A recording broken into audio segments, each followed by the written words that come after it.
और हम कौन हैं। तो हमने अलग अलग प्रमाण के आधार पर ये जानने का प्रयत्न किया कि हम कौन हैं। इस तरह से हमने देखा कि जब कोई व्यक्ति अपना शरीर छोड़ता है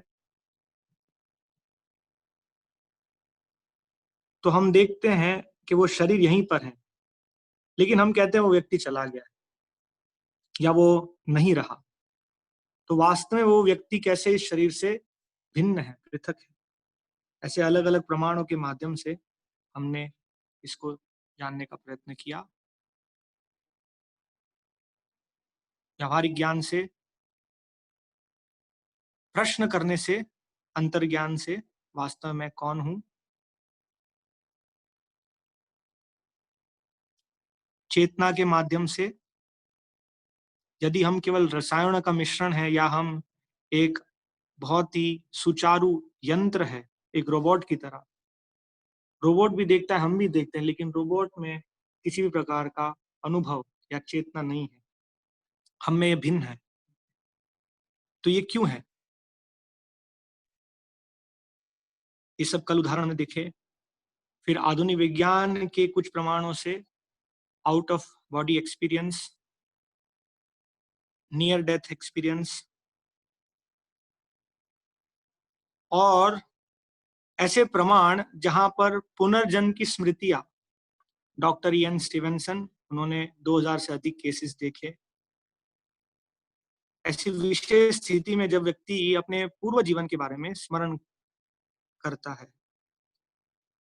और फिर कल हम यहाँ पर रुके थे, आत्मा के लक्षण शास्त्रों के माध्यम से, अर्थात शब्द प्रमाण के माध्यम से। क्योंकि हम हमारी तर्क शक्ति से या प्रत्यक्ष और अनुमान प्रमाण से इस चीज को समझ सकते हैं कि मैं इस शरीर से कुछ पृथक हूं, मैं ये शरीर नहीं हूं। जब हम कहते हैं मेरा शरीर, लेकिन वास्तव में हूं कौन, मेरा स्वभाव क्या है, मेरा कार्य क्या है, ये सब जानने के लिए हमें एक उच्चतर अधिकारी के पास जाना पड़ेगा, एक अथॉरिटी के पास जाना, जो हमारे शास्त्र हैं। तो शास्त्र के माध्यम से, विशेष रूप से भगवत गीता के माध्यम से,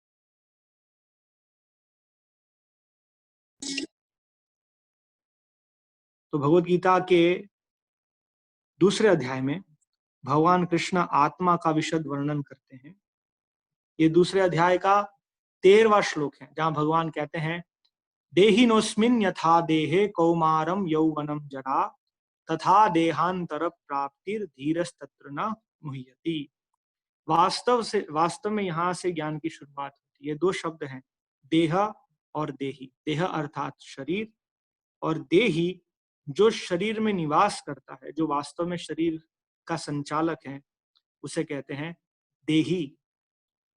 अन्य जगह ऐसे शब्दों का प्रयोग किया गया है, शरीर, शरीरी, और यहाँ देह और देही। तो यहाँ भगवान श्री कृष्ण बताते हैं कि इस देह में निवास करता है इस देह का संचालक। जैसे एक कार में बैठता है कार का ड्राइवर, वास्तव में वो ड्राइवर है, वो चालक है, उसके आधार पर कार चलती है, कार स्वतः नहीं चलती है। इसी प्रकार से ये शरीर तो मृत है, पहले से ही मृत है। जब आत्मा इस शरीर में प्रवेश करती है तो शरीर जीवित प्रस्तुत होता है, और जब आत्मा इस शरीर को छोड़ देती है तो फिर से शरीर मृत हो जाता है। वास्तव में जीव का लक्षण है वो आत्मा के कारण। तो जब आत्मा इस शरीर में होती है तो शरीर की क्या स्थिति होती है, शरीर में परिवर्तन होता है। वास्तव में इस शरीर के 6 प्रकार के परिवर्तन है। तो यहाँ हम समझाने का प्रयत्न करेंगे।